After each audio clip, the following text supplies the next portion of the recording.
സാങ്കേതിക സർവകലാശാലയിൽ സ്വകാര്യ അഭിഭാഷകയ്ക്ക് പണം അനുവദിച്ചതിൽ വൈസ് ചാൻസലർക്കെതിരെ സിൻഡിക്കേറ്റ് നീക്കം.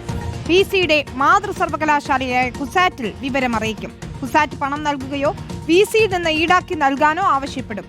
പരാതിയുമായി സർക്കാരിനെ സമീപിക്കാനും ഇടത് സംഘടനകളുടെ നീക്കമുണ്ട്.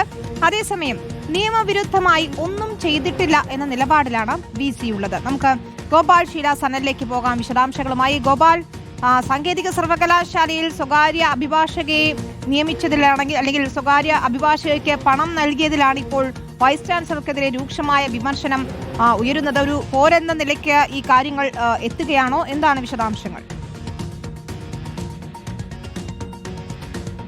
വിനിത, കഴിഞ്ഞ ദിവസമാണ് വൈസ് ചാൻസലർ തന്റെ സ്വന്തം കേസുകൾ നടത്തുന്നതിന് വേണ്ടി ഒരു സ്വകാര്യ അഭിഭാഷകയെ വെച്ച് ആ അഭിഭാഷകയ്ക്ക് സർവകലാശാല ഫണ്ടിൽ നിന്ന് പണം അനുവദിച്ചു എന്ന തരത്തിലേക്കുള്ള ആരോപണവും അതിന്റെ തുടർച്ചയായ ഉത്തരവുകളും പുറത്തു വന്നത്. അത്തരത്തിൽ 3,40,50,000 രൂപയാണ് വഹീദ എന്ന അഭിഭാഷകയ്ക്ക് സർവകലാശാല ഫണ്ടിൽ നിന്ന് 4 കേസുകളിലേക്കായി വേതനം എന്ന നിലയ്ക്ക് അനുവദിച്ചിട്ടുള്ളത്. ഇതിനെതിരെ ഇപ്പോൾ സിൻഡിക്കേറ്റിന്റെ വലിയ നീക്കം മുന്നോട്ട് വരികയാണ്. കാരണം കഴിഞ്ഞ ദിവസം തന്നെ സിൻഡിക്കേറ്റ് വ്യക്തമാക്കിയത് ഇത്തരത്തിൽ ഒരു ഉത്തരവിറക്കാനോ ഒരു തീരുമാനമെടുക്കാനോ വിസിക്ക് അവകാശമില്ല എന്നും അധികാരമില്ല എന്നുമായിരുന്നു. ഇതിൽ വിസിയുടെ സ്വന്തം സർവകലാശാലയാണ്, ഡോക്ടർ കെ ശിവപ്രസാദിന്റെ സ്വന്തം സർവകലാശാല കുസാറ്റാണ്, അവിടുത്തെ അധ്യാപകനാണ് അദ്ദേഹം.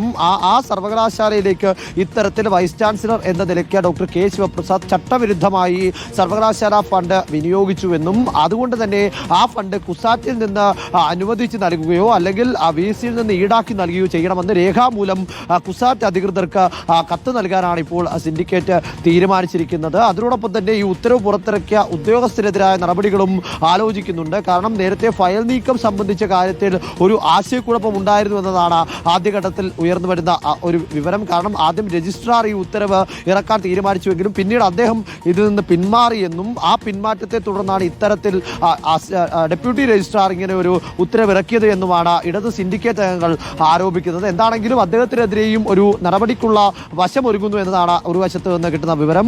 മറുവശത്ത് ഇടത് സർവീസ് സംഘടനകൾ ഈ വിഷയവുമായി സർക്കാരിൽ പരാതി നൽകാനും ആലോചിക്കുന്നുണ്ട്. ഒരു അന്വേഷണ കമ്മീഷനെ വെച്ചുകൊണ്ട് ഇതിൽ അന്വേഷണം നടത്തി റിപ്പോർട്ട് സമർപ്പിക്കണമെന്ന് ആവശ്യപ്പെടാനാണ് സാധ്യത.